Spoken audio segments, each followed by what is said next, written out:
Baik, kita mulai saja ya dengan 11 mahasiswa, tidak apa-apa sambil menunggu mahasiswa yang lain. Baik, saya mulai. Selamat pagi, Assalamualaikum warahmatullahi wabarakatuh. Alhamdulillah kita bisa bertemu kembali di pertemuan virtual ini yang seharusnya dijadwalkan di tanggal 18. Kemarin diajukan di minggu ini, saya kira tidak tanggal 9 Desember, karena 9 Desember itu libur nasional untuk pilkada, tetapi tadi malam saya cek, loh kok 9 Desember gitu. Nah akhirnya saya ikutin jadwal saja di RPL-nya tersebut, yaitu di hari ini, di tanggal 9 Desember 2020. Jadi mungkin ada beberapa mahasiswa yang telat karena tadi ada yang menjadi petugas KPPS, ada yang masih di antri di TPS, tidak masalah. Ya, karena memang keadaannya seperti ini, mau gimana lagi, nah itu tidak masalah ya. Nah untuk hari ini nanti kita akan mengulang materi yang sebelumnya sudah kalian kerjakan di e-learning, di RPL, e-learning RPL. Nah, di situ ada sampai di pertemuan 14 berarti masih ada berarti ada 7 pertemuan setelah UTS, yaitu pertemuan 8 sampai pertemuan 14. Nah, kemudian saya ingatkan pula bagi yang belum mengirimkan tugas terstruktur di RPL, di e-learning, itu segera untuk dikumpulkan, karena nanti dinilai semua kok. Jadi ini program, itu nanti ada outputnya, ada nilainya.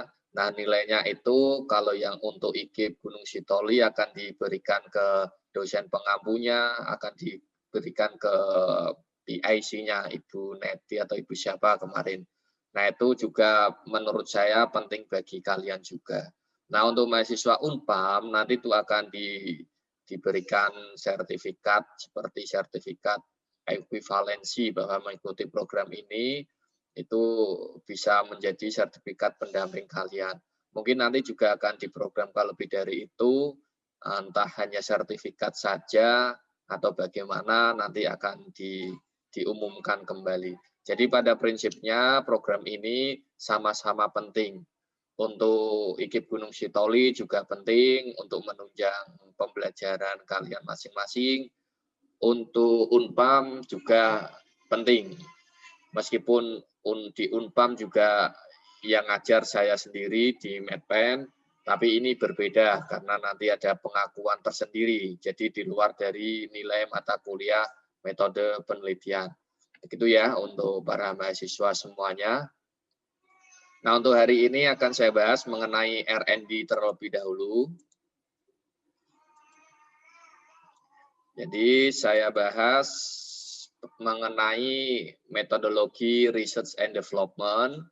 Ini sempat ditanyakan di pertemuan sebelumnya ketika Yung ada yang bertanya mengenai R&D. Nah, ini untuk penjelasan lebih lengkapnya ada di pertemuan untuk kali ini. Jadi dari namanya metodologi research and development. Jadi di dalamnya pasti ada penelitiannya karena di sini research. Kemudian ada pengembangannya yaitu development. Development kan pengembangan. Developing mengembangkan. Jadi metodologi penelitian ini adalah yang berkaitan dengan proses pengembangan sesuatu. Nah, lebih dalam saya jelaskan, saya rujuk teori berikut ini. Lihat ya slide-nya ya.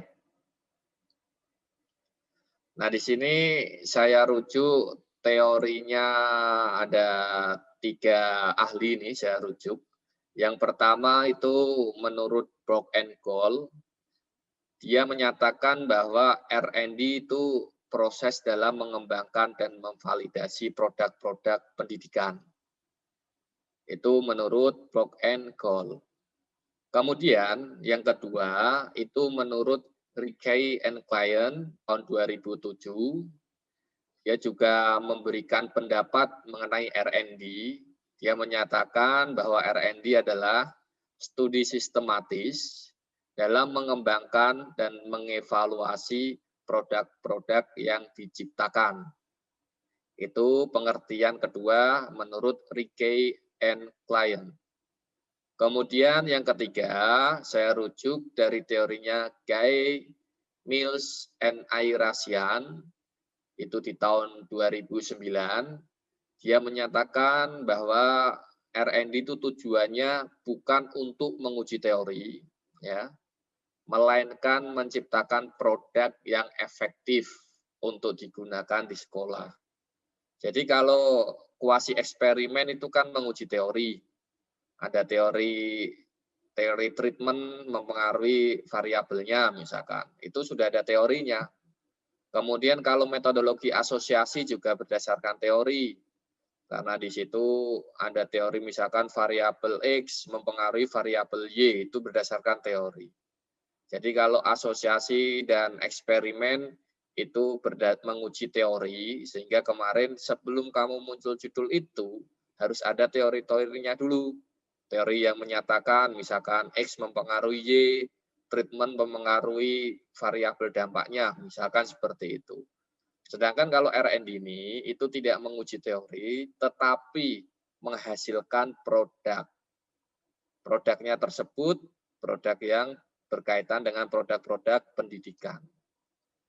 Jadi dari tiga ahli ini, itu semuanya menyatakan bahwa R&D itu berkaitan dengan produk, berkaitan dengan produk, berkaitan dengan produk. Jadi yang pertama R&D adalah menghasilkan produk-produk pendidikan. Ini produk, ini produk, ini produk. Nah produknya itu harus berkriteria valid, makanya di sini kan divalidasi, dievaluasi. Artinya di sini ada dua yang menyatakan produknya harus divalidasi, kemudian juga berkriteria efektif. Di sini juga menyatakan bahwa produknya tersebut harus efektif. Sehingga saya simpulkan bahwa R&D yaitu penelitian dalam mengembangkan produk-produk pendidikan yang valid dan efektif, tentunya digunakan di sekolah. Ya, ini saya rujuk dari jurnal-jurnal internasional bahwa mengenai R&D, yaitu menciptakan produk yang valid dan efektif. Itu konsep dari Research and Development atau R&D.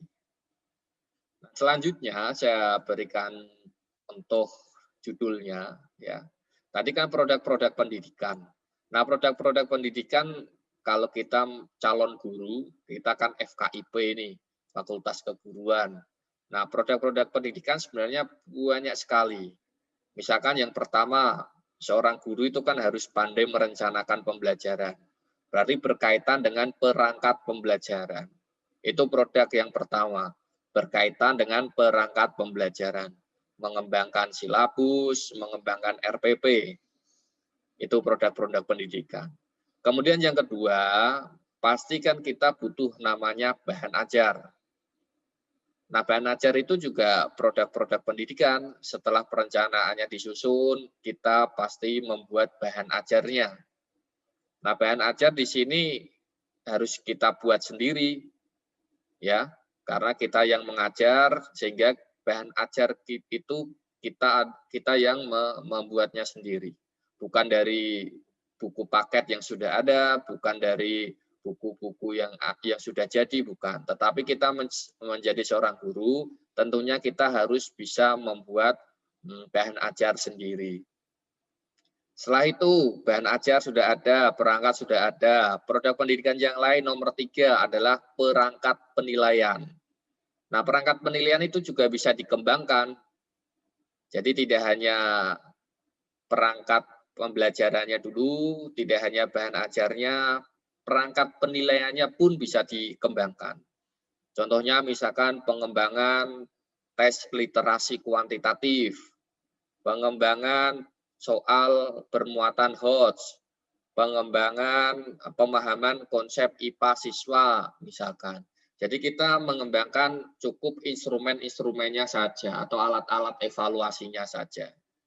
Itu 3 hal atau 3 jenis yang merupakan produk-produk pendidikan yang bisa dikembangkan.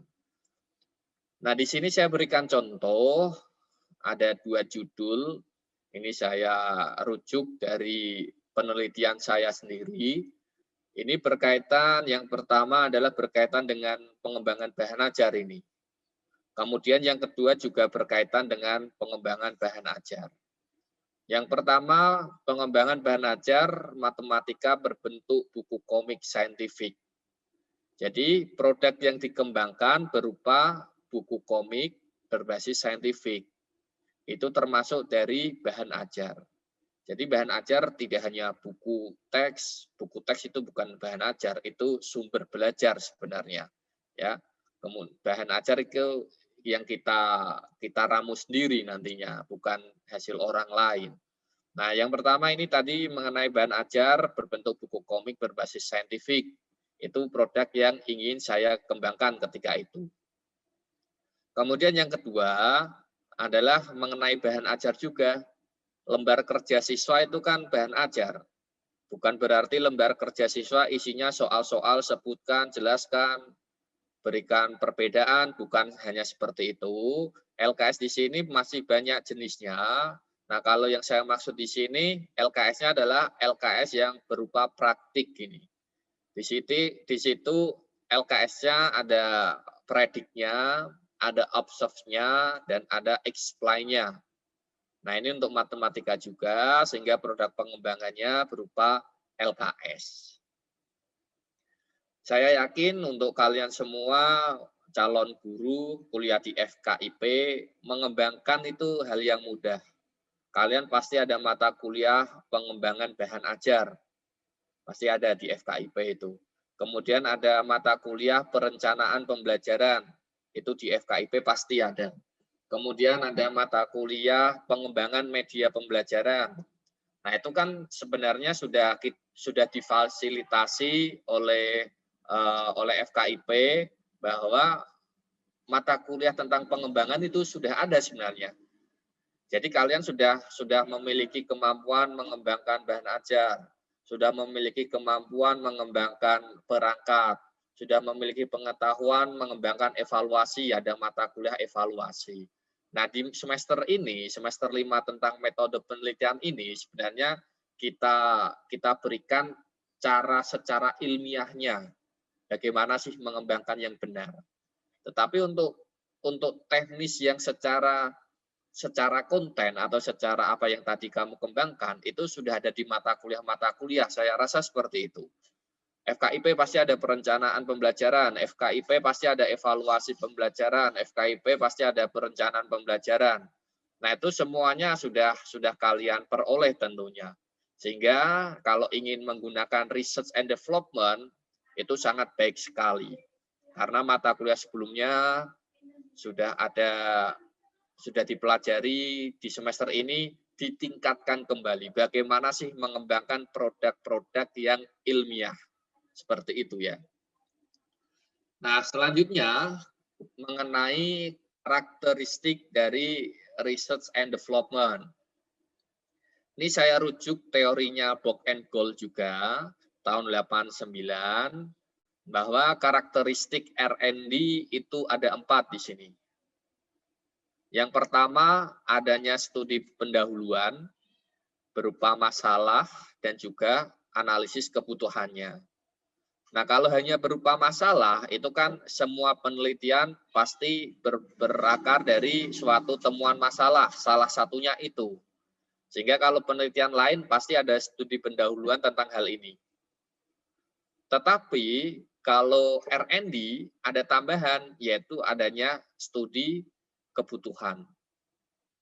Misalkan kamu ingin mengembangkan media pembelajaran berbentuk video bermuatan apa misalkan. Nah, itu kamu harus menganalisis dulu videonya itu isinya apa saja, kemudian karakteristiknya apa saja, itu namanya analisis kebutuhan. Kita butuh apa di video tersebut?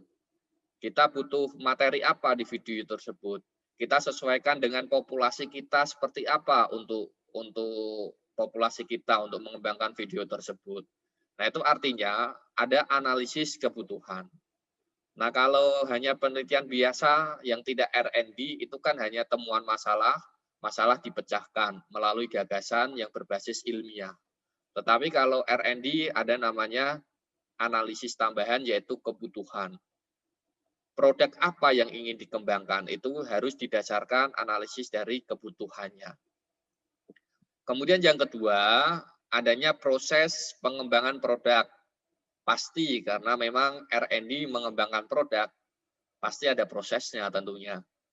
Contohnya kayak apa prosesnya tersebut? Misalkan mendesain produk dan memvalidasinya kepada ahli. Di situ ada prosesnya, bahwa produknya ini kita rancang dulu. Kemudian setelah kita rancang, kita berikan ke ahli untuk divalidasi, untuk dinilai.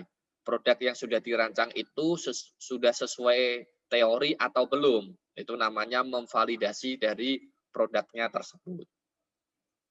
Selanjutnya, nomor 3, itu adanya uji coba. Jadi setelah produk divalidasi ini, divalidasi oleh ahli, sudah memenuhi, produk itu diuji cobakan di lapangan. Diuji coba produk ini untuk mengetahui apa? Untuk mengetahui keefektifannya atau untuk mengetahui ketercapaian dari tujuan penciptaan produk, untuk mengetahui kebermanfaatan dari produk. Itu namanya tujuan dari uji coba produk, untuk mengetahui keefektifan. Kalau yang nomor 2 ini untuk mengetahui validitas produknya, yang ini untuk mengetahui keefektifan produknya. Setelah produk dilakukan uji coba, adanya revisi. Revisi kembali diperoleh dari uji coba produk. Jadi ini sebenarnya siklus. Produk diciptakan, produk dinilai oleh ahli, produk diuji coba, hasil uji cobanya dijadikan dasar untuk memperbaiki produknya tersebut. Sampai nanti berulang-ulang, lebih banyak uji coba, lebih bagus, karena di situ akan mengetahui kekurangan-kekurangan produk yang diciptakan. Contohnya sajalah, untuk saat ini kan kita sudah ada vaksin untuk COVID-19. Kan seperti itu. Nah, itu kan salah satunya juga produk hasil pengembangan, penelitian pengembangan di bidang kesehatan. Di situ setelah vaksin diciptakan, itu kan ada uji coba. Uji cobanya tidak hanya uji coba 1, 2, itu uji coba klinis saja, uji coba di lapangan, itu berkali-kali. Nah, artinya kan produk yang dihasilkan harus diuji coba berkali-kali. Karena ini kalau vaksin kan berkaitan dengan nyawa manusia itu. Jadi kalau diuji cobanya hanya 1 kali, oh sudah baik, nah belum tentu baik nanti untuk ke depannya. Makanya diuji coba berkali-kali, apakah benar bahwa vaksinnya itu sudah baik.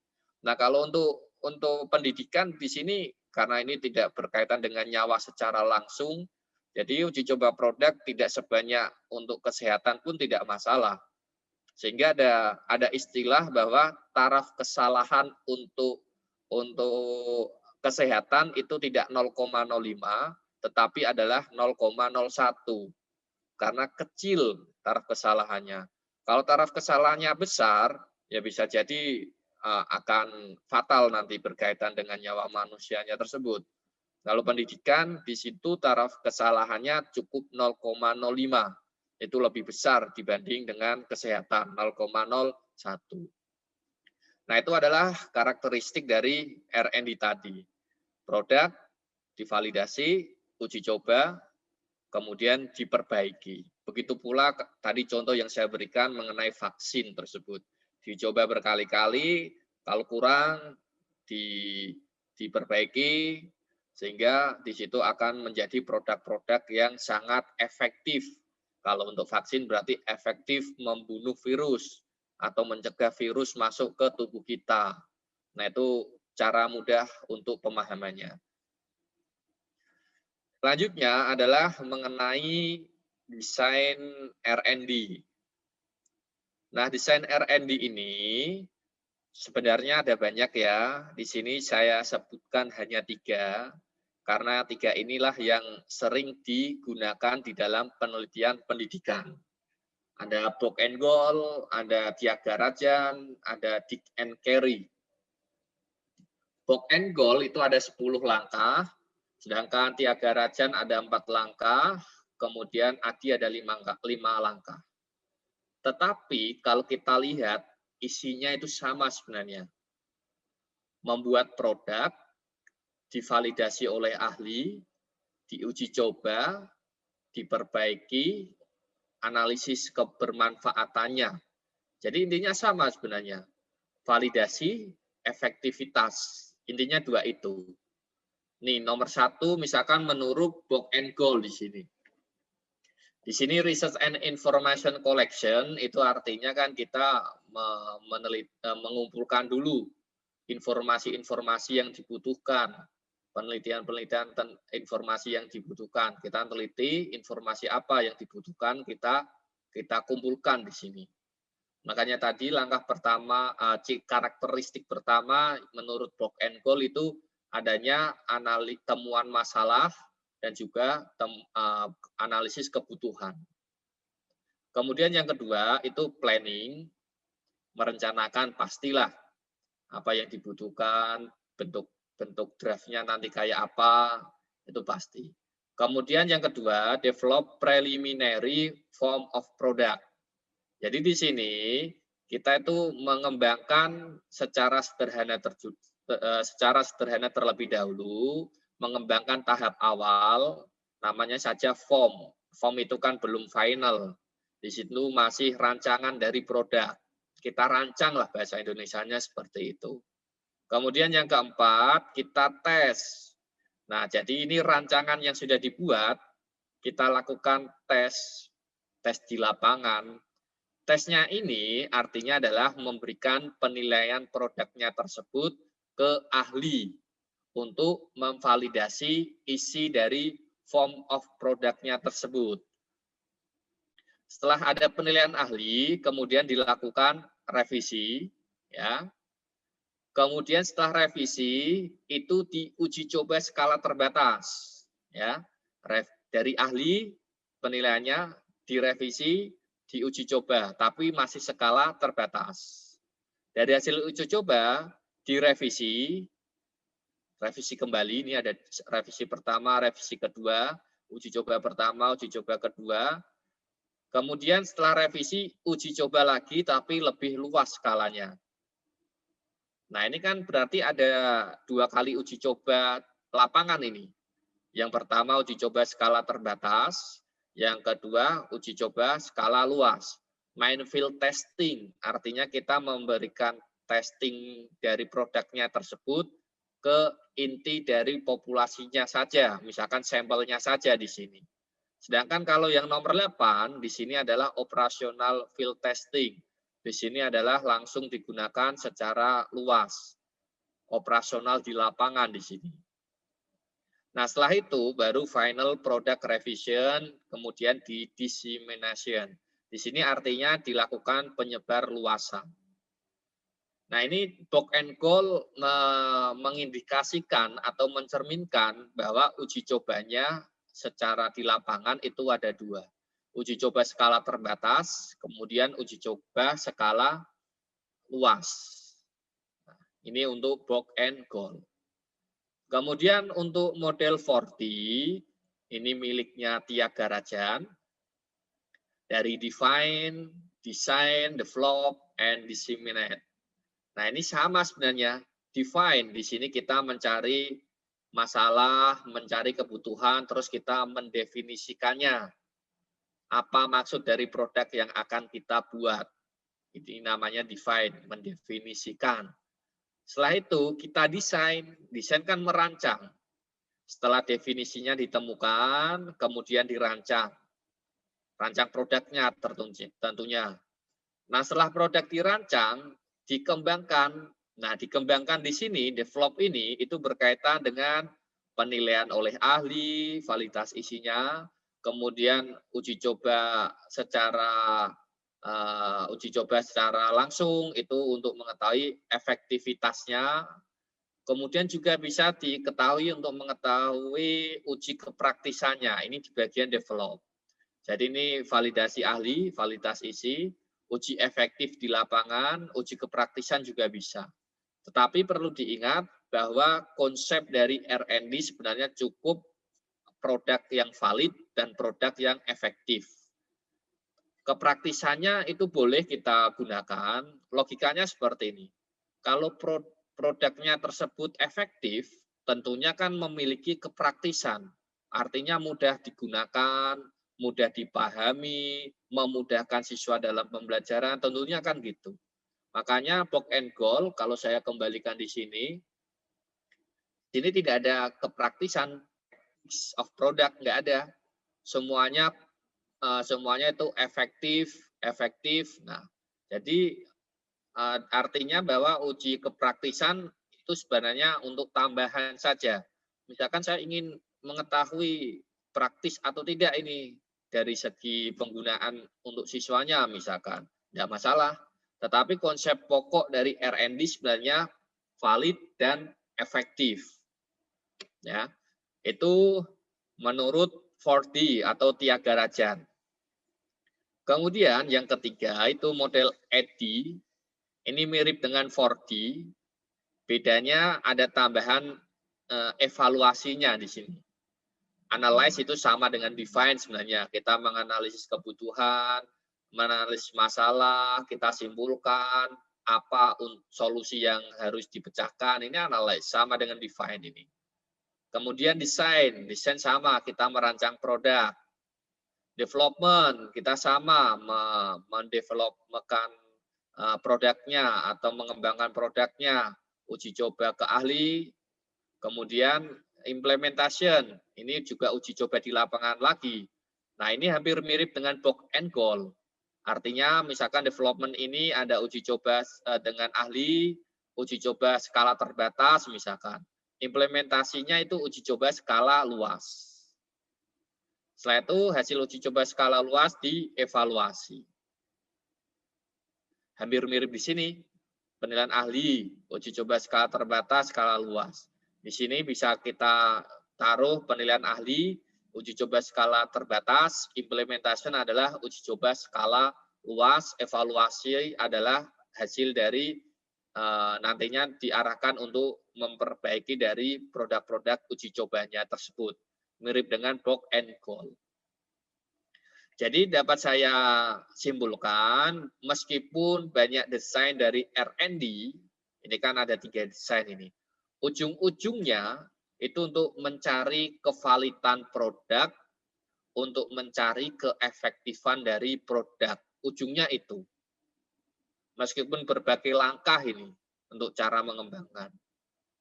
Ujungnya mencari validasi of product, the finally to set the validasi of product. Kemudian yang kedua untuk mencari keefektifan dari produknya tersebut. Itu tercermin dari langkah-langkahnya ini. Validasi produk untuk mencari efektivitas, validasi produk, mencari efektivitas, validasi produk, mencari efektivitas. Jadi semuanya sama tujuannya, meskipun dilakukan dengan berbagai langkah.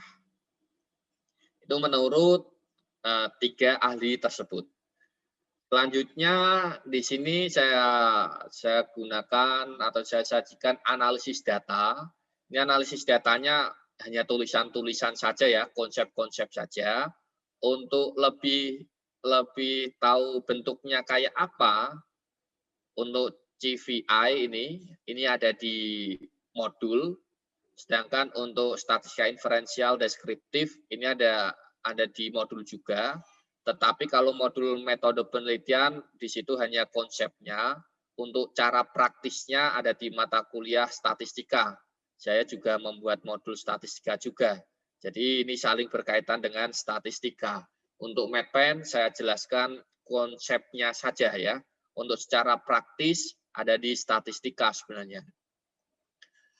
Nah, yang pertama, karena kita tujuannya adalah menganalisis validasi dari produk, menganalisis keefektifan dari produk, tentunya analisis data yang kita butuhkan ya berkaitan dengan dua hal ini tentunya.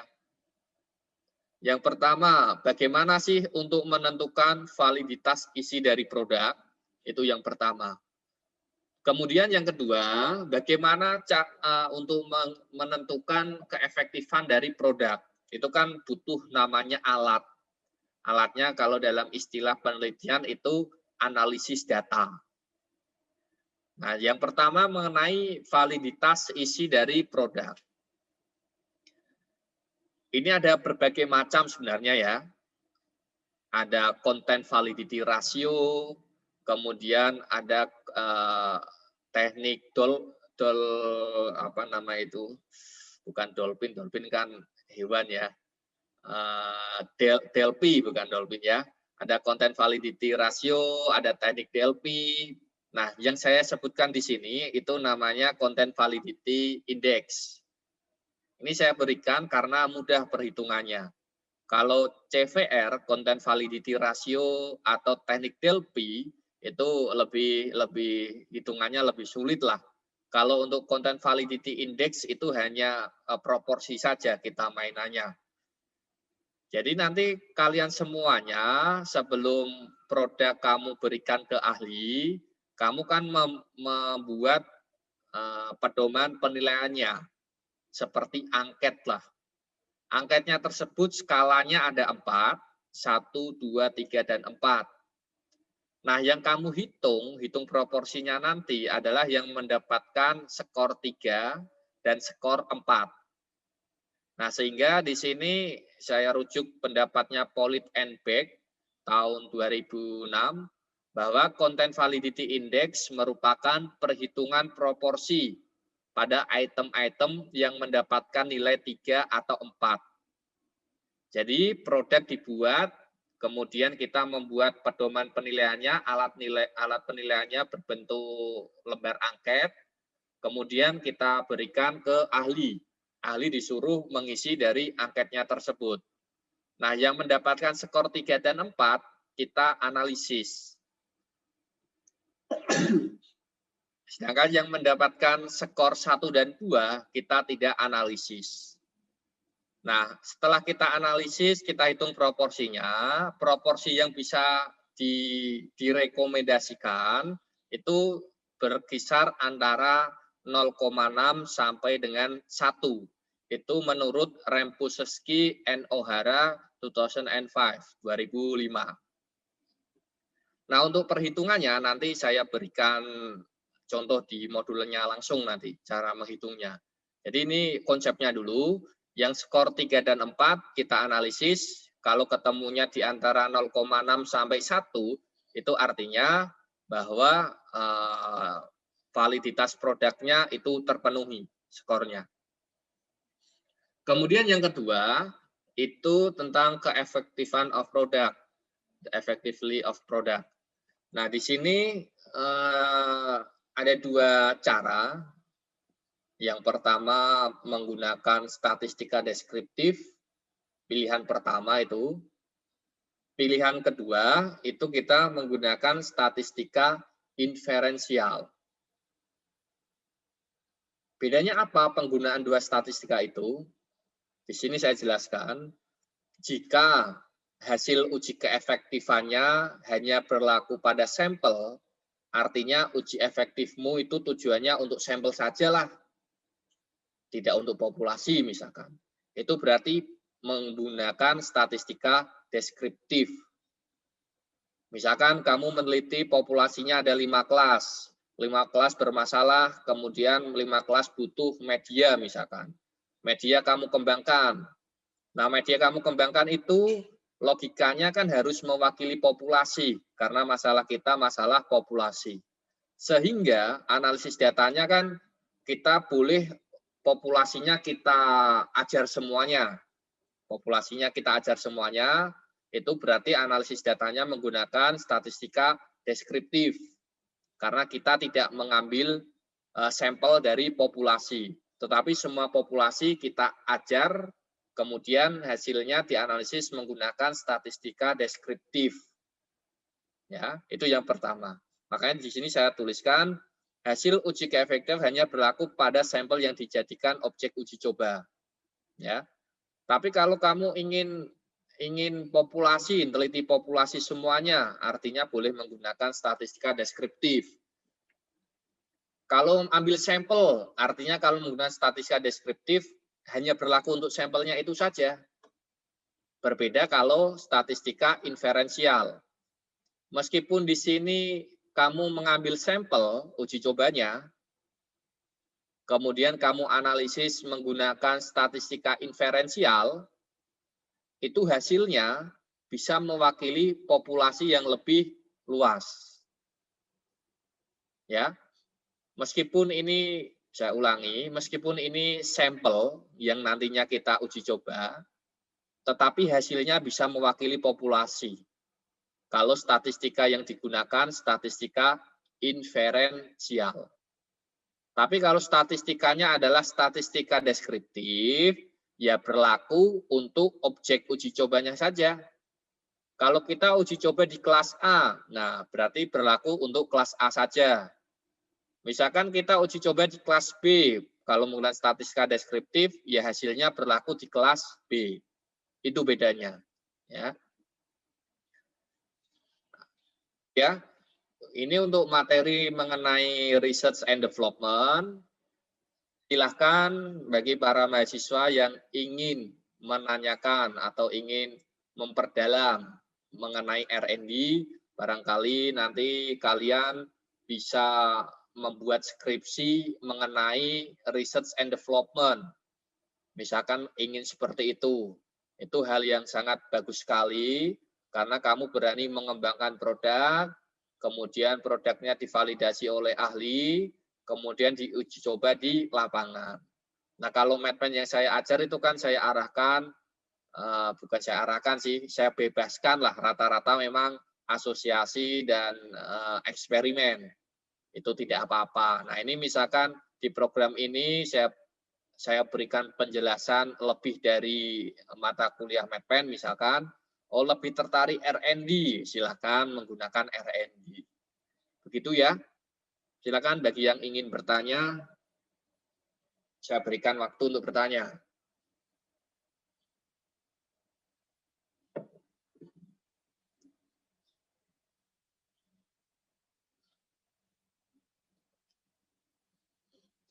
Oke, belum ya?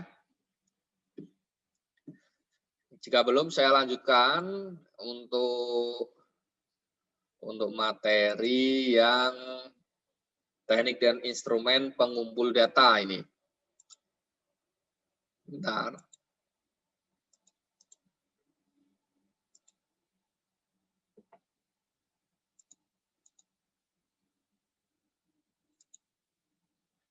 Teknik dan instrumen pengumpul data. Terlihat ya, teknik dan instrumen pengumpul data ya. Nah, ini gara-gara libur ini, sepi Zoom-nya. Oke, yang kedua mengenai teknik dan instrumen pengumpul data. Bentar. Oke.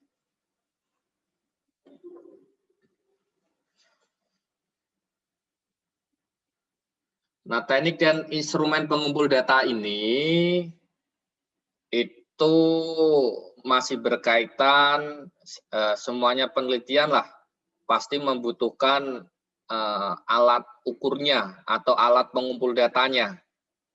Jadi kalau kita urutkan, misalkan yang pertama kita menemukan masalah atau menemukan fenomena misalkan. Kemudian muncul judul berdasarkan gagasan ilmiahmu, kemudian untuk melanjutkan gagasanmu itu dikaji melalui teori-teori, itu di bab 2. Nah, setelah teori-teorinya sudah kuat, itu ada namanya bagaimana untuk membuktikan teorinya tersebut, misalkan dengan cara mengumpulkan data. Nah, data itu dikumpulkan Setelah terkumpul, baru dianalisis menggunakan teknik analisis data. Sehingga terakhir muncul namanya kesimpulan. Jadi kerangka besarnya kalau kita urutkan itu seperti itu. Masalah, gagasan ilmiah, muncul judul, kita kaji-kaji teorinya untuk memperkuat, untuk langkah selanjutnya, kemudian ketemu instrumennya, alat datanya, data terkumpul, nah setelah itu baru dianalisis. Nah ini tentang teknik dan instrumen pengumpul data, ini dua istilah ya, dua istilah yang berbeda, tetapi sering terbolak-balik. Misalkan teknikmu apa, instrumenmu apa, angket instrumen saya Pak. Instrumenmu apa, tes instrumen saya. Instrumenmu apa, observasi. Nah itu kan beberapa hal yang belum tepat. Nah, padahal dua istilah ini, teknik dan instrumen, itu saling keterkaitan, tetapi memiliki beda pengertian. Nah, saya berikan contoh di sini, ya. Kalau berkaitan dengan teknik, ya, teknik itu kan kalau secara terminologi atau pengertiannya itu kan caranya itu teknik, cara. Karena ini teknik pengumpul data, sehingga kan cara dalam mengumpulkan data itu teknik, ya. Sedangkan instrumen, kalau instrumen itu berkaitan dengan alatnya. Kalau ini saya anggap ilmunya lah secara teoritis. Kalau instrumen itu alat realnya, secara praktisnya, misalkan kayak gitu, ya. Contohnya saya berikan di sini, misalkan, kalau tekniknya tekniknya tes ya, instrumennya berarti berbentuk butir soal, ya. Jangan terbalik. Butir soal sebagai teknik, tes sebagai instrumen. Jangan ya. Tes itu adalah keilmuannya lah. Atau caranya tes. Oh tes itu kayak gini-gini, oh caranya itu. Kemudian alatnya apa? Soal. Itu ya. Kemudian yang kedua. Contoh yang kedua misalkan tekniknya berbentuk angket. Ya, tekniknya berbentuk angket. Atau teknik angket. Instrumennya lalu apa? Instrumennya ya lembar angket, ya, yang isinya pernyataan-pernyataan. Itu instrumennya. Ini butir soal atau lembar soal. Kalau ini adalah lembar angket.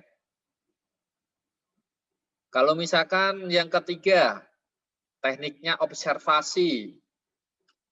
Berarti instrumennya ya lembar observasi.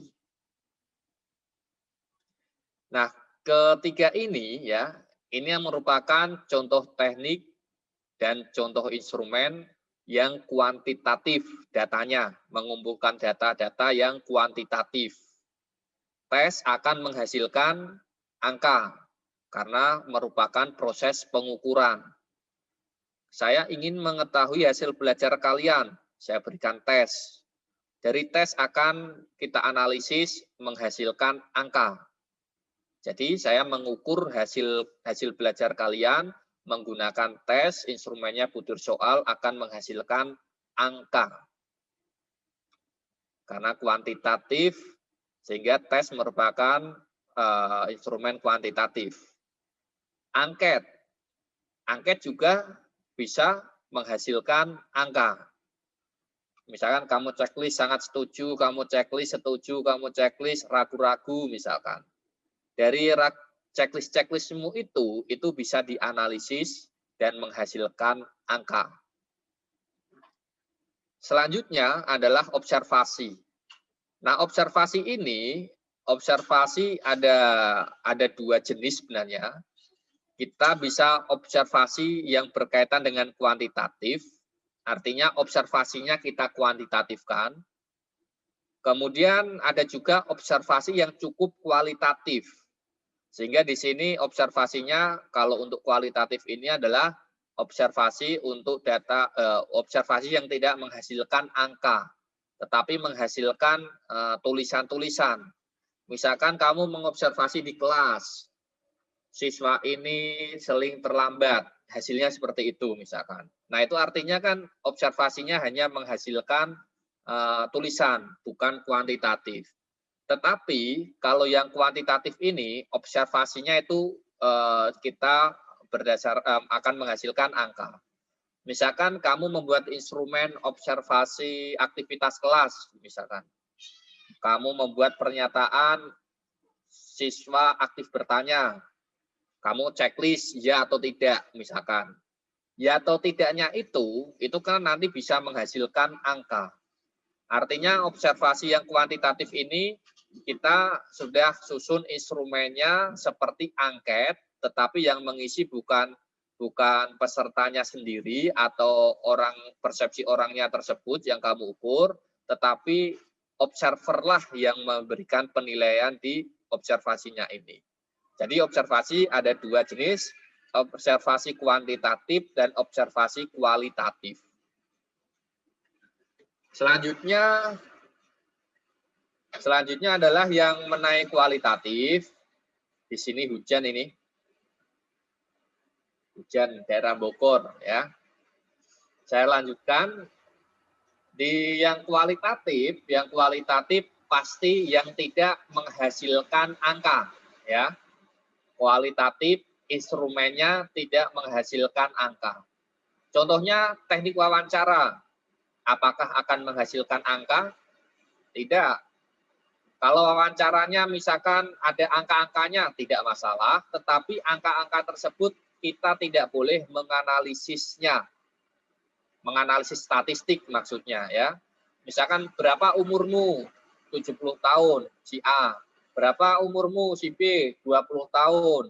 Berapa umurmu si C? 50 tahun misalkan. Nah, umur-umur tersebut kita tidak bisa menganalisis rata-rata umur di warga tersebut misalkan, itu tidak bisa. Itu ciri khas kualitatif karena kita tidak boleh menggunakan statistika, entah itu statistika deskriptif, entah itu statistika inferensial. Nah, ini yang khusus yang kualitatif ini. Jangan sampai kualitatif tapi menganalisis angka. Itu teknik yang pertama, wawancara. Kemudian teknik yang kedua adalah observasi.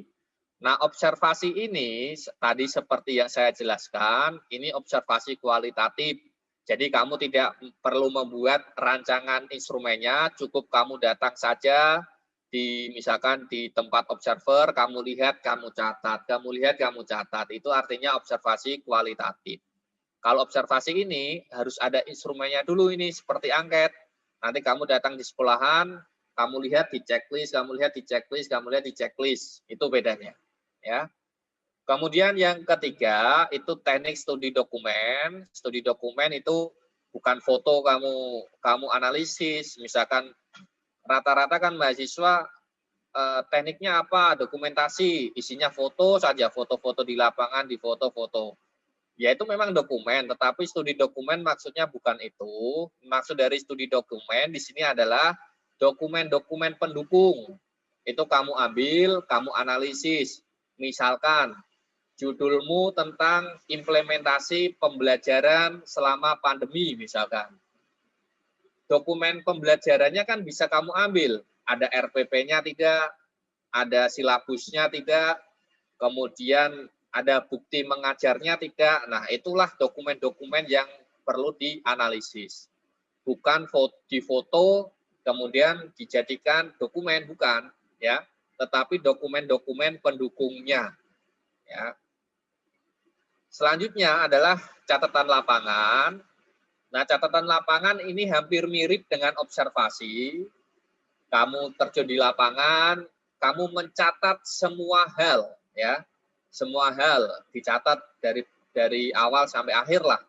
Nah, kalau observasi di sini kamu mencatatnya mungkin bisa berkaitan dengan yang kamu sasar. Misalkan kamu yang kamu sasar tentang proses pembelajarannya, berarti kamu observasi tentang prosesnya saja. Kalau catatan lapangan lebih luas dari itu. Semua hal kalau catatan lapangan. Ya. Itu adalah teknik dan instrumen pengumpul data, ya. Selanjutnya mengenai ini saya bahas mengenai teknik tes ini. Nah, saya minum sebentar ini.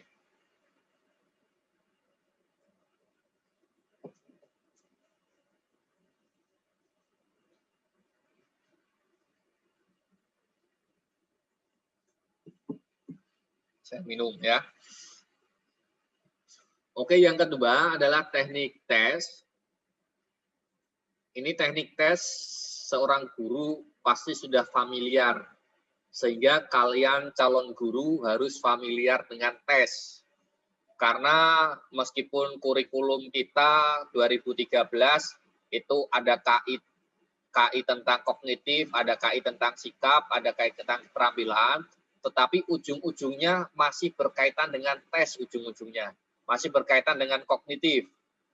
Meskipun sekarang ada AKM, ya, ada dari AKM itu isinya numerik, karakter, kemudian sama literasi, tetapi ujung-ujungnya menurut saya masih berkaitan dengan kognitif, ya. Maka dari itu tes ini sangat penting letaknya, ya. Nah, istilah tes di sini saya berikan pengertian bahwa tes adalah sejumlah pertanyaan untuk mengukur ranah kognitif, ya. Jadi tes itu untuk kognitif saja. Sikap itu tidak bisa dites, keterampilan itu tidak bisa dites, tapi untuk tes cukup ranah kognitif saja.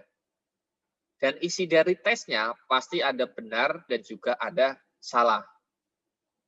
Kalau afektif itu tidak ada bernilai benar atau bernilai salah kalau afektif. Contohnya kamu menceklis angket, kalau sudah pernah menceklis dari angket misalkan. Nah, apakah angket itu ada nilai benarnya, ada nilai salahnya? Kan tidak ada. Di situ hanya persepsi kalian, setuju atau tidak setuju misalkan. Sehingga di situ angket bukan merupakan teknik tes, karena itu teknik sendiri. Cocoknya bukan untuk kognitif, tapi cocoknya untuk yang non-kognitif. Dalam hal ini bisa saja afektif, bisa saja psikomotorik, misalkan kayak itu. Nah, isinya ada benar, ada salah, itu tes. Nah, kemudian bentuk tes, ini di semester 5 sudah ada evaluasi pembelajaran belum? Semester 5, kalian belum ya? Berarti semester 6 nanti ya. Nah, ini akan membahas mengenai itu nanti, mengenai salah satunya mengenai teknik tes nantinya ya. Di sini bentuk tes, ada tes objektif, ada tes non objektif. Secara garis besar ada dua hal itu ya. Di sini saya berikan perbedaan sistem pensekoran untuk tes objektif itu pensekorannya tidak dipengaruhi oleh pemberi skor atau tidak dipengaruhi oleh raternya, ya. Karena tes objektif kan contohnya misalkan pilihan ganda. Pilihan ganda kan kalau salah ya 0, kalau benar 1, kan gitu skornya. Tidak ada persepsi dari penilainya. Karena itu udah pasti pilihan ganda, kalau salah 0, kalau benar ya 1. Itu objektif. Sehingga pensekorannya tidak dipengaruhi oleh pemberi skor atau rater. Kemudian yang kedua adalah tes yang non-objektif dari sistem pensekorannya. Di situ pensekorannya pasti meskipun sedikit dipengaruhi oleh rater atau penyekornya atau orang yang memberikan skor, itu pasti. Contohnya soal uraian ya. Kalau kalian membuat instrumen soal uraian, itu kan pasti ada namanya jawabannya, ada namanya rubriknya nanti. Misalkan contoh soalnya misalkan tentang analisis. Kalau ada rubriknya, skornya antara 1 sampai 5 misalkan. Kamu kan pasti menganalisis dari jawaban siswa. Ini cocoknya soal jawaban ini skornya 1, 2, 3, 4, atau 5 misalkan.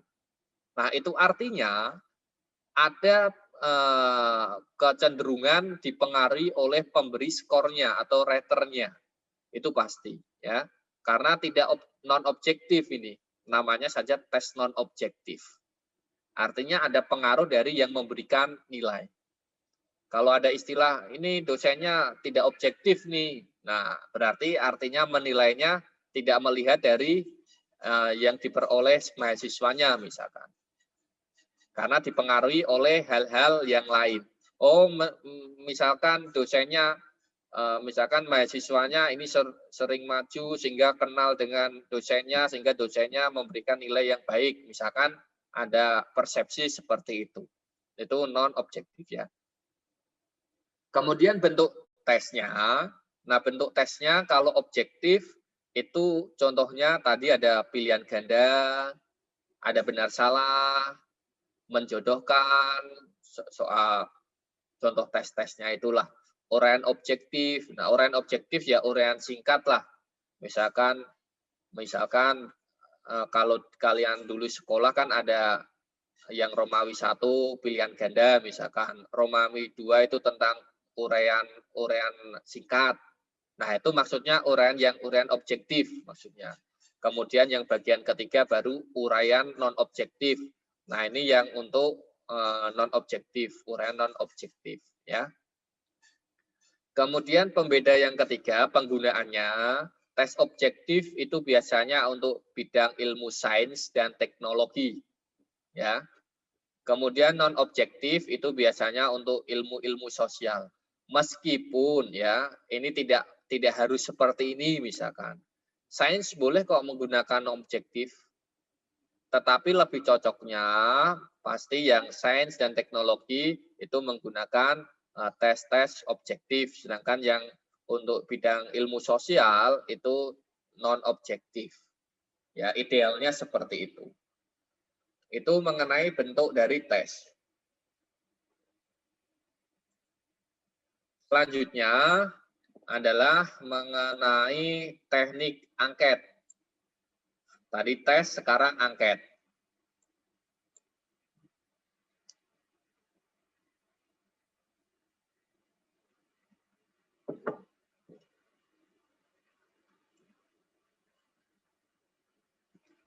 Teknik angket di sini itu pengertiannya isinya pertanyaan atau pernyataan tetapi tidak memiliki nilai benar atau salah. Kalau kamu pernah mengisi angket kan tidak ada nilai benarnya mana, nilai salahnya mana, nggak ada. Semuanya benar angket itu. Makanya angket di sini tidak ada nilai benar dan salah. Isinya itu isinya bisa pernyataan, bisa pertanyaan isinya, ya. Kemudian bentuk angket, kalau kalian searching di Google misalkan jenis angket, di situ pasti akan muncul angket yang skalanya ada 2, iya, tidak misalkan. Angket yang skalanya ada 3, ya, tidak, ragu-ragu misalkan. Ada yang skalanya 4, ada yang skalanya 5. Sampai nanti juga ada yang skalanya 11 itu. Nah, angket ini rata-rata yang digunakan adalah yang skala 5 biasanya. Yang sangat setuju, setuju, ragu-ragu, tidak setuju, sangat tidak setuju. Contohnya itu. Memang skala angket yang skala Likert, ini kan skala miliknya Likert. Itu sebenarnya memang skalanya ada 5, skala Likert itu. Tapi dikembangkan lagi, ada yang skala 3, ada yang skala 4. Ya. Kalau skala Goodman itu skalanya ada 2, ya atau tidak. Kalau skala sematik diferensial itu skalanya 7. Jadi pilihannya mungkin kalian yang skala sematik diferensial ini masih belum melihat lah. Masih jarang memang kalau skala 7. Misalkan saya rajin belajar. Di situ pilihannya angka 1 sampai angka 7. Tidak ada pilihan sangat setuju atau apa, hanya angka. Kalau angka 1 saya rajin belajar berarti 1 dianggap sangat rajin, sangat tidak rajin, 7 dianggap sangat rajin gitu. Untuk selanjutnya 2, 3 sampai 6 itu hanya untuk interval saja, di situ tidak ada keterangannya. Karena skalanya 7, kalau kasih keterangannya apa? Sulit kan? Kemudian yang selanjutnya skala Houston. Skala Houston itu jumlahnya ada 11 skalanya, angka 1 sampai angka 11. Rata-rata yang di lapangan itu memang cukup skala 5 saja.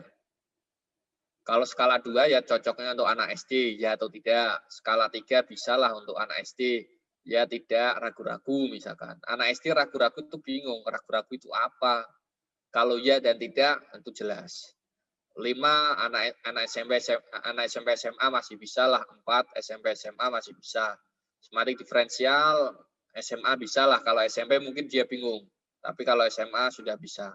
11 ya orang-orang SMA ke atas itu 11. Nah, di sini jadi penggunaan angketnya, bentuk angketnya berdasarkan skala tentunya harus disesuaikan dengan respondenmu. Kalau respondenmu anak SD, kamu berikan angket 7 skala, ya bingung, ini maksudnya apa ini Bu? Gitu.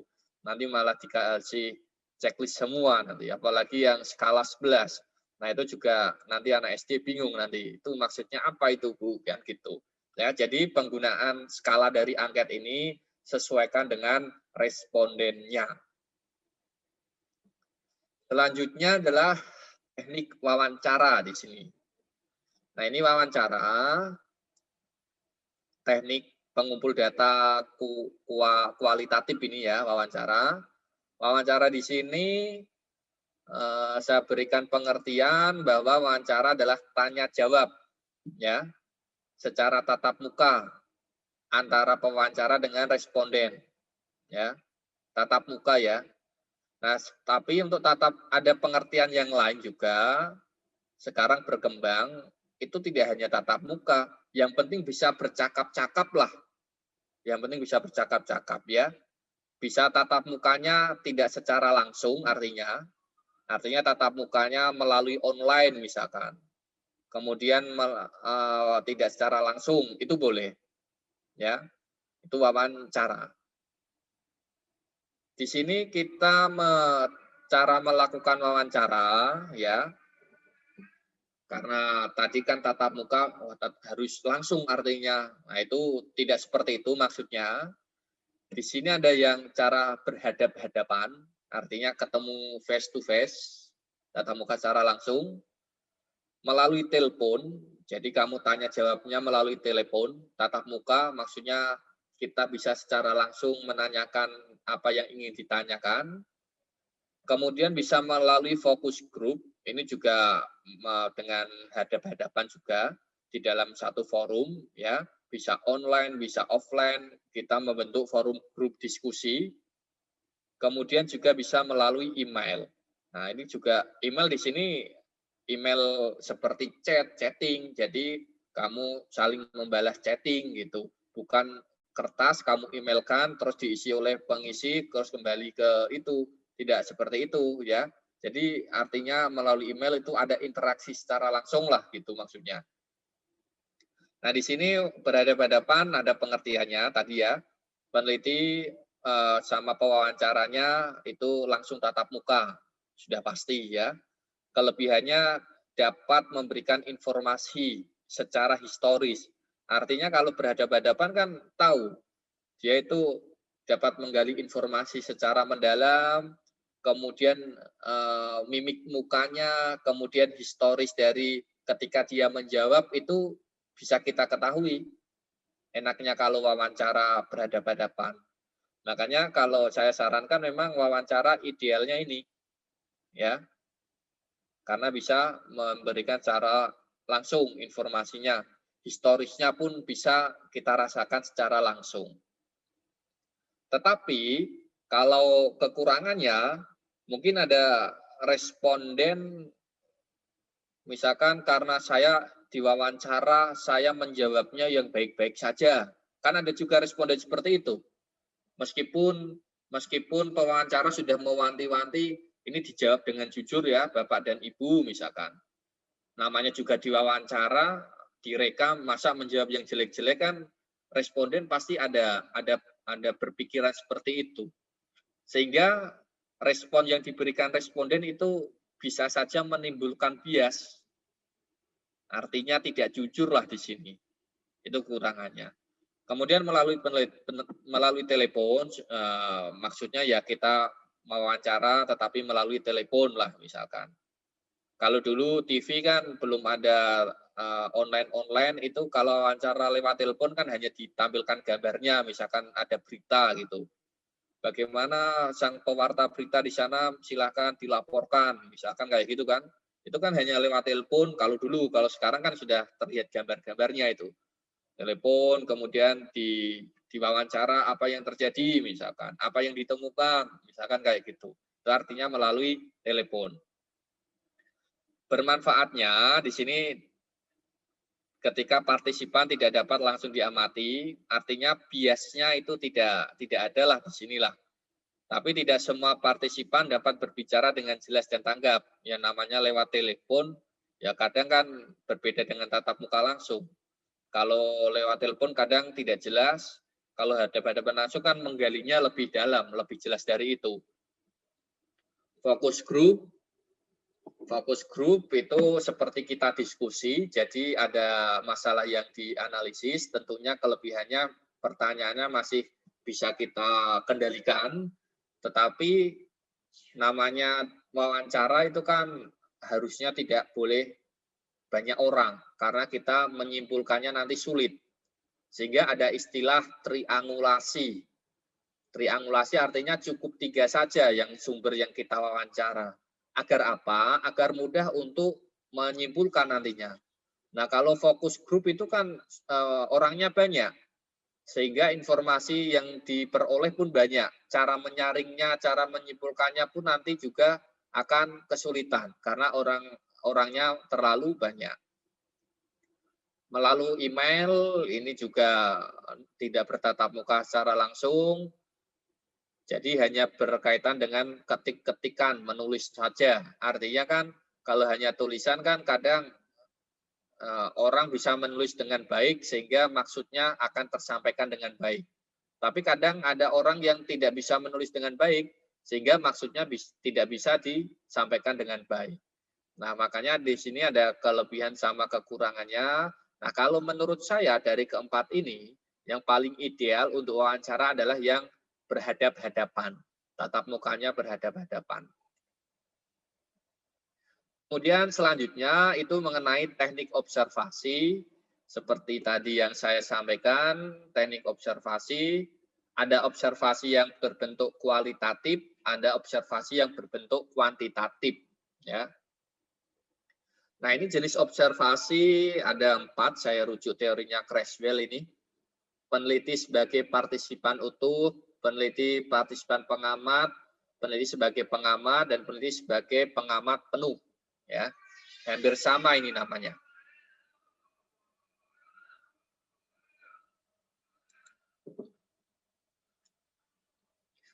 Peneliti sebagai partisipan utuh, itu artinya peneliti itu langsung terjun di lapangan, ya, di kelompok yang diamati, tetapi perannya sebagai observer itu tidak diketahui. Artinya kita terjun ke lapangan langsung, tetapi kita nyamar bahwa kita mengobservasi. Jadi kita berbaur dengan populasi yang kita observasi atau orang yang kita observasi. Itu kita namanya partisipan secara utuh. Kita jadi satu, menyamar, tetapi sebenarnya kita tujuannya mengobservasi. Itu ya. Kelebihannya, peneliti dapat pengalaman langsung, artinya memang real ini dirasakan oleh observernya. Kekurangannya bisa jadi observer itu sebagai pengganggu, karena di situ orang lain kok tahu-tahu masuk, biasanya kan bisa menjadi dianggap menjadi pengganggu dari kelompok atau komunitas tertentu. Sedangkan yang jenis observasi kedua, sebagai partisipan pengamat, ini kita juga masuk ke komunitasnya, tapi kita jujur bahwa kita melakukan observasi. Kalau ini kita full, kita pura-pura, tapi pura-puranya di sini sebenarnya untuk observasi. Kalau ini kita masuk ke dalam komunitasnya, tetapi tujuan untuk observasinya ini dapat diketahui oleh kelompoknya tersebut. Contohnya kalau di dalam acara di televisi, itu misalkan ada tentang yang di pulau-pulau atau suku-suku yang di luar lah, itu kan ada diliput biasanya. Orang yang meliput itu namanya observer, dia mengobservasi, tanya jawab dia, mengobservasi di lapangan. Tapi orang yang diobservasi tahu, oh bahwa ini tujuannya untuk memberikan observasi. Itu artinya partisipan sebagai pengamat. Nah, kelebihannya peneliti dapat melakukan perekaman. Nah, artinya kan kita rekam secara real. Tadi kan yang seperti saya sampaikan, kita bisa merekam kalau dalam acara TV misalkan ada suku-suku yang dari luar, kita rekam. Itu artinya kita memang langsung terjun membaur, tetapi sebagai observernya terlihat. Kemudian yang selanjutnya membatasi para subjek untuk memberikan informasi yang bersifat rahasia. Nah, artinya kan namanya juga secara terbuka, kalau ada info-info yang rahasia kan tidak bisa disampaikan. Nah, kalau ini bisa rahasia ini bisa disampaikan, orang ini nggak tahu bahwa ada observer masuk di dalam komunitasnya, artinya kan ini ya.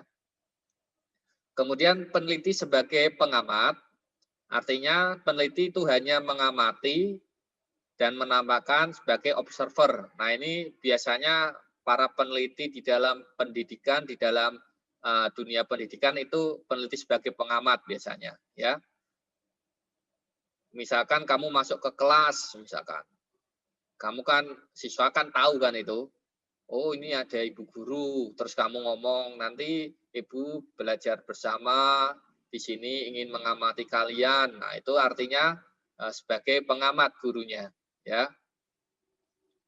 Kemudian yang keempat itu peneliti sebagai pengamat penuh. Nah, ini sebagai seperti micro teaching lah. Kalian kalau micro teaching lab yang bagus itu kamu di kelas micro teaching, kemudian ada pengamat, pengamatnya itu tidak terlihat di ruang yang satunya misalkan. Itu ada rekaman CCTV, kemudian dipantau lewat CCTV misalkan, atau dipisah dengan kacanya itu kaca sepihak, artinya yang bisa melihat hanya satu pihak saja, itu seperti micro teaching. Nah, ini kekurangannya tidak ada menurut Creswell, karena di situ memang murni kamu mengamati, tidak yang lain tidak tahu mengamatinya kayak apa, sehingga di sini cocoknya yang terakhir ini untuk micro teaching, ya itu teknik observasi. Itu untuk masalah teknik dan instrumen pengumpul data. Silakan jika ada pertanyaan mengenai instrumen ini. Belum ya?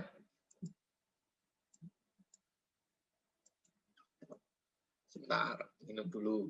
Ngomong terus capek.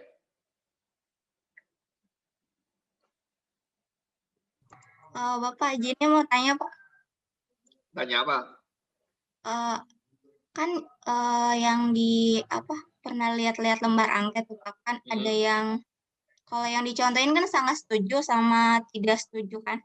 Kalau kita pakainya sering, selalu, yang kadang-kadang gitu bisa nggak, Pak? Boleh. Jadi kan untuk pilihan responnya kan bebas kan. Yang penting skalanya dalam hal ini. Misalkan skala 5 kita rancang responnya tidak hanya sangat setuju, misalkan sangat benar, benar sekali, misalkan sering, kemudian sangat sering itu boleh. Oke, makasih. Ya. Bagaimana yang dari IKIP? Di IKIP ini tugasnya sudah sampai mana ini di IKIP ini kalau mata kuliah MedPen ini, metode penelitian?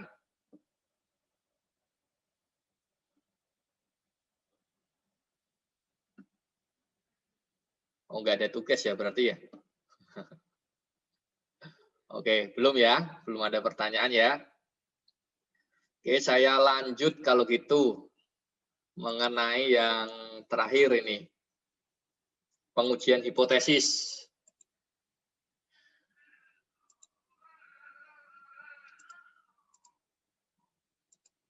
Pengujian hipotesis. Terlihat ya ini ya, pengujian hipotesis ya. Kalau di IKIP itu statistika di semester berapa ya? Semester 5, Pak. Oh, berarti bersamaan dengan mata kuliah metode penelitian ya? Iya.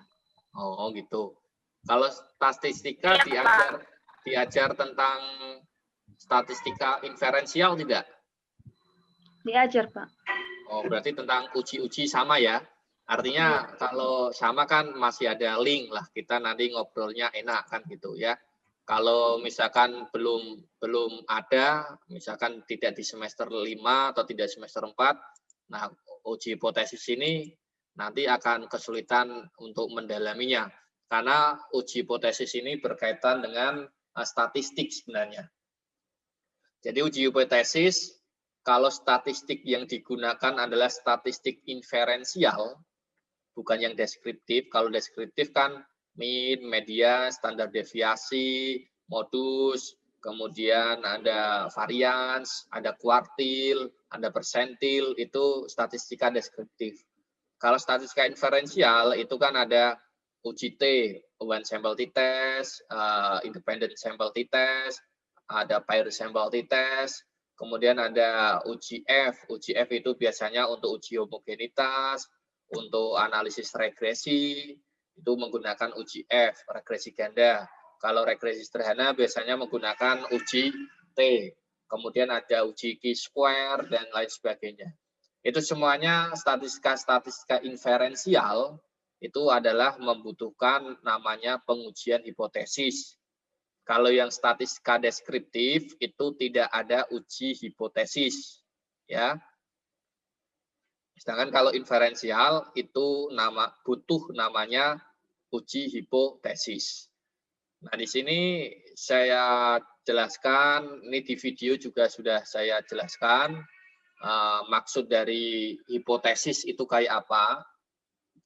Kalau dalam perspektif penelitian, kemarin saya di video lupa menjelaskan, hipotesis pengertian dari perspektif statistik dan perspektif penelitian.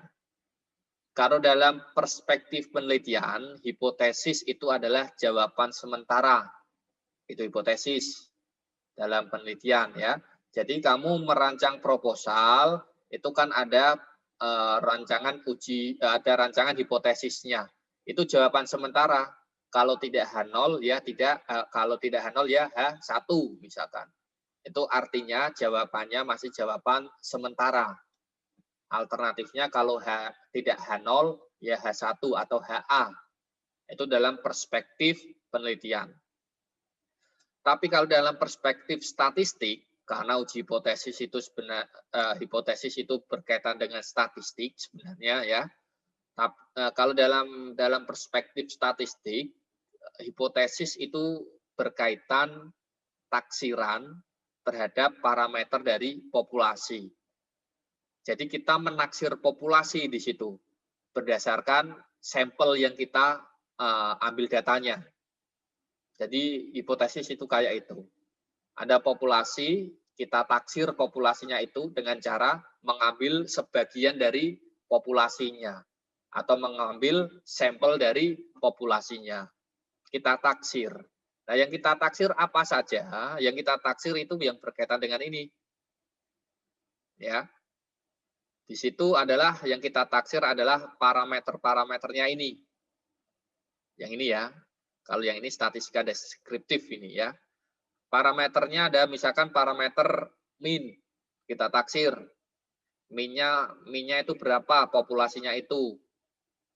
Kita ambil sampelnya, kita analisis, kemudian kita akan tahu nilai min dari populasinya itu. Sehingga kalian dalam uji hipotesis, min itu tidak X-bar ini, tetapi min itu simbolnya adalah mu. Ini, kalau di dalam buku statistika saya. Karena kita menaksir populasi melalui data sampel. Itu. Ya.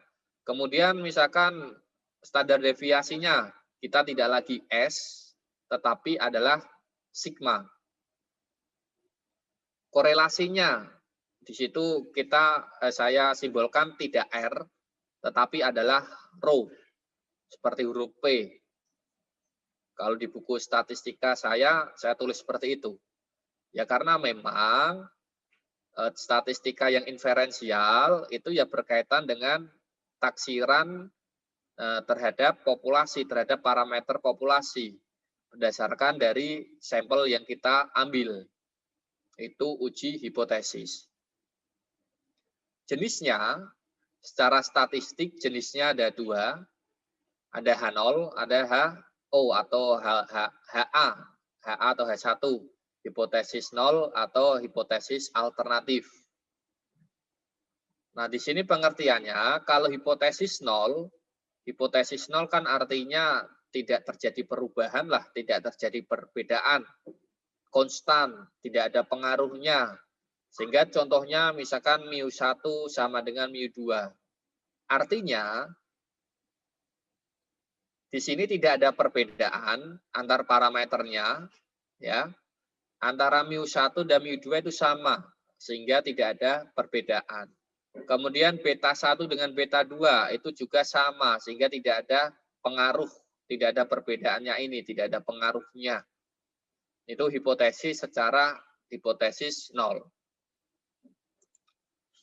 Kemudian selanjutnya adalah hipotesis alternatif. Nah, hipotesis alternatif ini itu lawan dari hipotesis 0. Semula tidak ada perbedaan menjadi ada perbedaan. Misalkan mu1 berbeda dengan mu2. Beta 1 berbeda dengan beta 2. Selanjutnya adalah mengenai konsep dari pengujian hipotesis. Nah, ini sering terjadi kesalahan ya di lapangan ya, terutama untuk mahasiswa S1 lah, penelitian-penelitiannya. Di situ analisis atau unit analisis datanya itu data populasi, tetapi kok diuji hipotesis. Itu kan tidak tepat ya. Kalau unit analisisnya populasi, berarti analisis datanya menggunakan statistika deskriptif, harusnya kayak itu. Kalau unit analisisnya populasi. Tapi kalau unit analisisnya itu sampel, nah itu boleh dilakukan uji hipotesis. Nah ini untuk mahasiswa saya harus bisa dibedakan ini. Jangan sampai nanti skripsinya populasinya diambil semuanya, kemudian diuji hipotesis. Kalau saya tanya, loh ini kan bukan sampel, ini sampel Pak, sampel jenuh. Sampel jenuh itu istilah yang menurut saya tidak tepat. Itu sebenarnya cocoknya itu untuk subjek penelitian. Ya, subjeknya itu secara keseluruhan penelitiannya. Bukan sampling jenuh diambil semua, bukan, ya. Namanya sampel itu adalah bagian dari populasi, namanya sampel. Bukan keseluruhan populasi. Ya, kalau keseluruhan populasi yang menerima anggotanya itu ya namanya populasi. Semua anggota yang populasi kan semua anggota general yang bisa masuk ke dalam populasinya itu namanya populasi. Kalau sampel, dimanapun berada sampel, itu pasti sebagiannya saja. Kalau populasinya ada 5, sebagiannya ya bisa 4, bisa 3, bisa 2, bisa 1. Kalau populasinya misalkan cuma 2 orang misalkan, ya sebagiannya ya hanya 1 orang saja yang bisa kita ambil sampel. Jangan beranggapan karena apabila populasinya kecil sehingga saya tidak mengambil sampelnya, tidak mengambil sampel sebagiannya, tetapi diambil semuanya, jadikan sampel dengan alasan sampling jenuh. Nah, itu istilah yang belum tepat, ya. Ini harus diluruskan karena di lapangan sering terjadi hal seperti itu, ya. Kembali lagi ke konsep pengujian hipotesis, ya. Pengujian hipotesis, saya tegaskan lagi, itu hanya berlaku untuk unit analisis sampel. Sedangkan untuk unit analisis populasi, itu tidak bisa diuji hipotesis. Statistikanya bisanya statistika deskriptif kalau unit analisis populasi. Kalau unit analisis sampel, statistikanya adalah statistika inferensial, karena bisa diuji hipotesis. Nah, ini saya rujuk teorinya Prof. Komaydi. Ini Komaydi sudah profesor ini, profesor dari Universitas Ohio dari Amerika. Ya, dosen saya juga ini. Nah, mungkin manfaat ini temannya ya. Ini saya rujuk teorinya dari pendapatnya Prof. Komaydi. Dia menyatakan bahwa pengujian hipotesis itu pengujian jarak antara parameter, ya. Jadi ini populasi ya, jarak populasi dengan statistik yang diobservasi. Nah, dengan sampel artinya jarak antara populasi dan sampel atau taksiran populasi terhadap dengan sampel dibandingkan dengan standar error estimasi statistik. Artinya kita mengambil distribusi dari samplingnya. Sudah ada dua pernyataan ini yang menyatakan bahwa pengujian hipotesis itu sampel. Ini yang pertama. Kemudian yang kedua adalah ini. Tidak ada hipotesis jarak antara parameter dengan populasi dengan memperkirakan distribusi populasi. Enggak seperti itu. Tetapi jarak antara parameter populasi dengan statistik data sampel dibandingkan dengan standar error ketika mengambil distribusi samplingnya. Ya, sehingga kalau kita tulis tes statistik itu selisih antara statistik dan parameter dibagi standar error estimate statistik. Itu ya. Sehingga muncullah rumus seperti ini. Itu secara konsep. Ya. Selanjutnya, nah ini kesalahan keputusan ini ya. Seharusnya, tapi ini jarang-jarang itu sih, jarang menganalisis tentang hal ini ya. Ini untuk pengetahuan, saya rujuk pendapatnya Prof. Komaydi lagi ya. Komaydi dan manfaat itu pengujian hipotesis merupakan keputusan menerima H0 atau menolak H0. Ya. Kalau menerima H0 artinya H1 yang ditolak kan. Kalau menolak H0 artinya HA lah atau H1-nya lah yang kita terima. Ya. Ada dua tipe kesalahan dalam pengambilan keputusan. Kesalahan yang pertama itu jika kondisi H0 benar, ya, jika kondisi H0-nya benar, tapi justru kamu tolak, itu artinya kamu melakukan kesalahan tipe 1. Ya. Kalau H0-nya bernilai benar, harusnya yang diterima adalah H0. Kalau H0-nya salah, yang ditolak adalah H0, yang diterima bukan H0. Ya. Ini memang kalau tidak membaca dengan itu teliti bingung ini maksudnya apa ini. H0 benar, kok ini salah, ini tepat. Nah, logikanya kalau H0 benar, yang diterima adalah H0. Bukan H0 yang ditolak. Kalau H0 salah, yang ditolak adalah H0, bukan yang diterima adalah H0. Nah, sekarang kesalahan tipe 1 itu berkaitan dengan taraf kesalahannya, ya, berkaitan dengan errornya. Kalau H0 benar, taraf kesalahannya kita menggunakan misalkan lebih dari 0,05 misalkan. Itu kan bisa jadi yang semula H0-nya benar bisa jadi ditolak. Bisa jadi iya ditolak karena berkaitan dengan kesalahannya atau taraf signifikansinya. Nah, taraf signifikansinya itu kita bisa mengontrol kesalahan tipe 1 ini dengan cara apa? Dengan cara memperkecil dari taraf signifikansinya atau kesalahannya kita perkecil. Misalkan yang semula 0,05 kita perkecil lagi menjadi 0,01. Nah, itu untuk mengetahui bahwa untuk menghilangkan atau menolak H0 ini, kesalahan tipe 1 ini, agar tidak terjadi pada diri kita nanti ketika ingin menerima dari H0. Ya. Sedangkan H0 salah, kalau kita melakukan kesalahan tipe 2, itu kita menerima H0. Ya.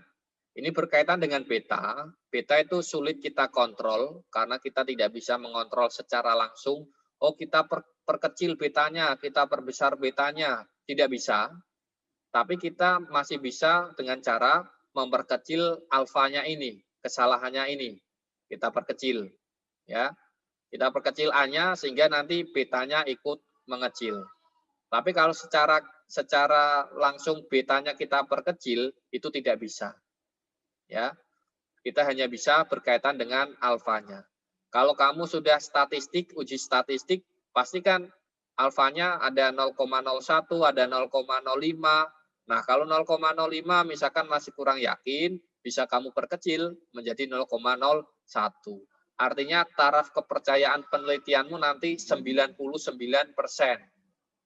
Kalau yang pakai 5% kan taraf kepercayaan penelitiannya kan 95%.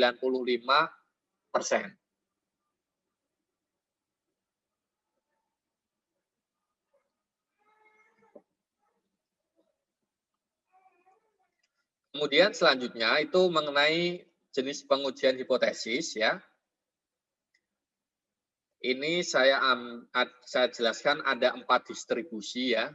Distribusi Z, distribusi T, distribusi Q kuadrat, distribusi F.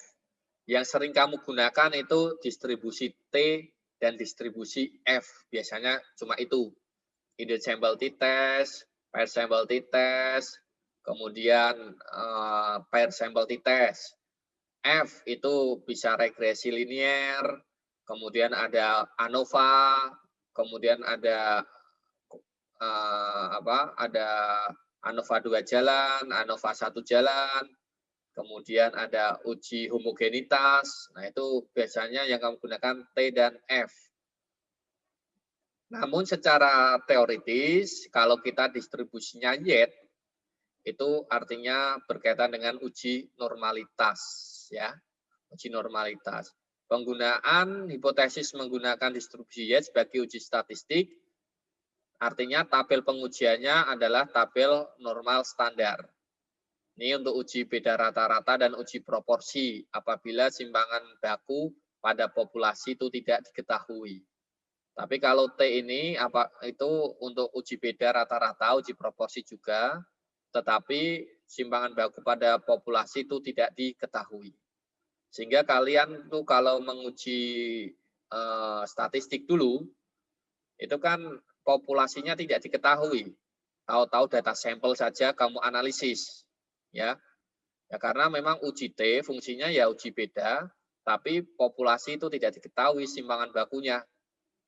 Ya, sehingga simpangan bakunya nanti menggunakan data sampel. Sehingga statistik ketika itu kan datanya data sampel itu, saya anggap data sampel. 15 data misalkan di situ. Itu kamu analisis karena memang populasinya tidak diketahui. Kemudian kalau untuk Q-square, itu pengujian hipotesis menggunakan distribusi Q-square, ya. tujuannya menguji persamaan varians. Ini uji homogenitas, ya. Jika variansi dari populasi itu tidak diketahui. Tapi kalau F itu apabila variansinya itu tidak diketahui. Yang ini variansinya diketahui ya, kalau yang ini tidak diketahui. Sehingga uji homogenitas itu rata-rata menggunakan uji F. Ya karena memang variansi populasinya kita tidak tahu. Kita hanya mengukur data sampel, kemudian kita analisis menggunakan uji F. Sehingga sering kalian gunakan adalah uji T dan uji F. Karena kalau dalam penelitian kita kaitkan, penelitianmu itu kamu tidak mengukur populasinya, tetapi mengambil data sampel, dianalisis, menghasilkan populasi. Sehingga uji yang kamu gunakan itu uji distribusi T, karena hitungan dari populasinya tidak diketahui. Begitu ya, itu untuk uji hipotesis. Ini saya close dulu. Kok nggak bisa ini? Oke. Silakan kalau ada pertanyaan.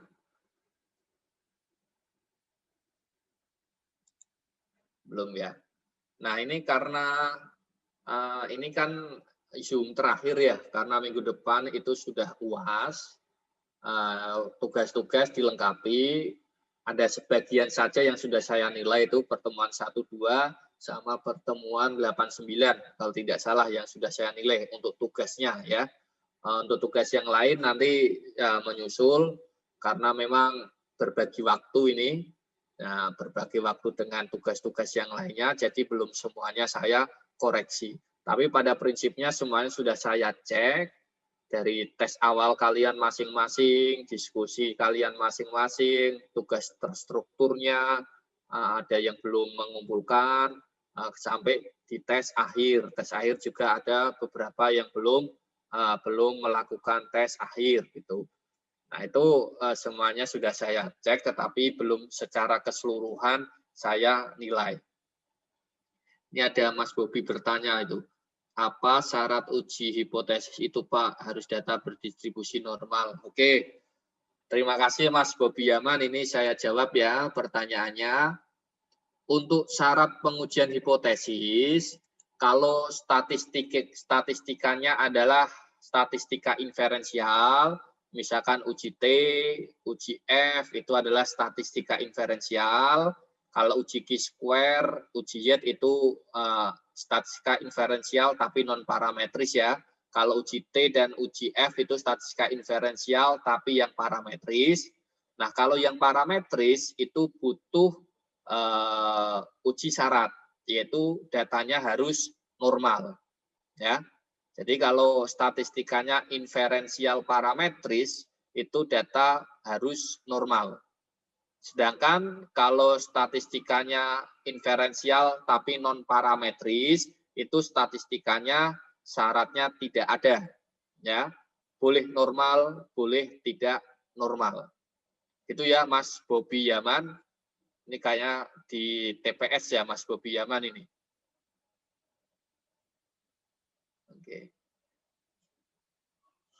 Oke, terima kasih Mas Bobi ya. Oke, sudah dibalas chatnya. Mungkin ada yang lain?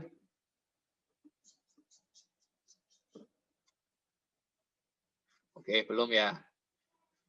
Nah, ini nanti UAS minggu depan ya, UAS minggu depan. Nanti 1 minggu dikerjakan, setelah itu kan programnya selesai ya. Nah ini kan Zoom terakhir dalam forum ini. Kemarin juga sudah ada monitoring dari Kemendikbud. Nah, pada kesempatan ini, meskipun nggak penuh ya, saya memohon maaf apabila ada kesalahan ketika menjelaskan ya, ada kesalahan kata misalkan ketika forum diskusi, kemudian ketika Zoom sampai di Zoom terakhir ini jadwalnya juga mendadak ya, itu mohon dimaafkan karena memang situasinya mendadak sekali ya. Saya kira tidak di ini, karena tidak di hari ini, tapi karena jadwalnya hari ini ya sudahlah, kita ikutin saja. Begitu ya, jadi terima kasih ini pada mahasiswa IKIP Gunung Sitoli, mahasiswa Unpam juga, ada 5 mahasiswa Unpam, 15 mahasiswa IKIP Gunung Sitoli. Semoga apa yang kita pelajari selama program RPL ini, meskipun tidak banyak, tapi sedikit bisa diambil manfaatnya lah, meskipun tidak banyak ya, meskipun sedikit saja tidak masalah ya, semoga ada manfaatnya. Artinya nanti bisa menambah keilmuan kalian, menambah tentang keilmuan metode penelitian kalian, sehingga nanti ketika menyusun skripsi, kalian tidak ada kesulitan, sehingga bisa lulus tepat waktu.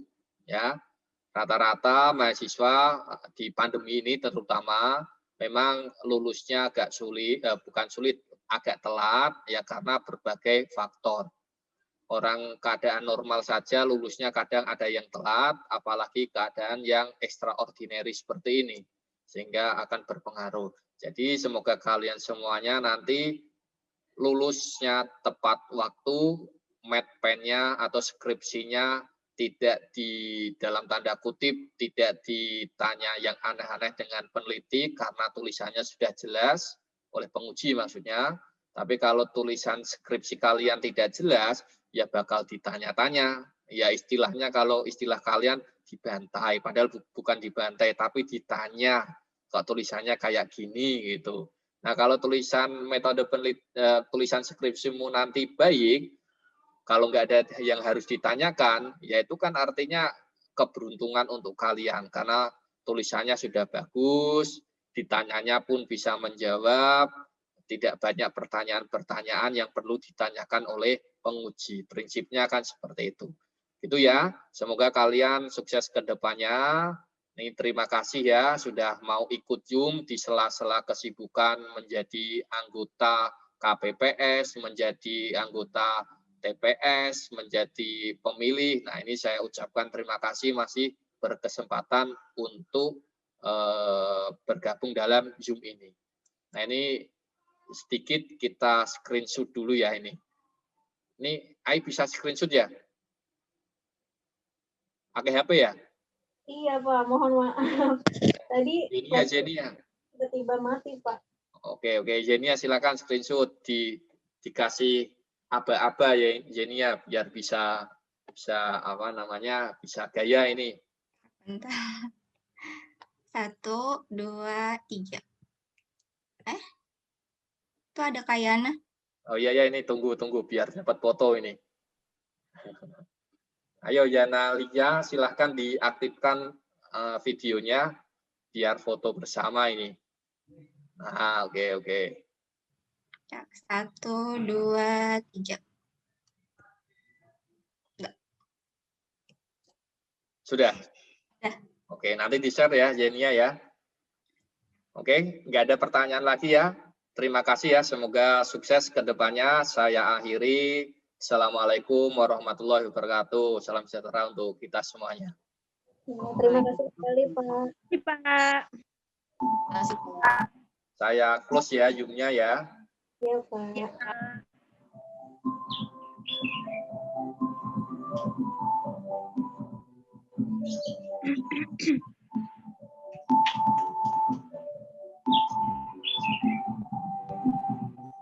Makasih ya Kak Zenia, Kak Ai. Iya. Ketemu lagi. Sukses buat kita semuanya ya. Ya Kak. Ya. Yaudah aku kelas ya. Oke Kak. Bye. Bye.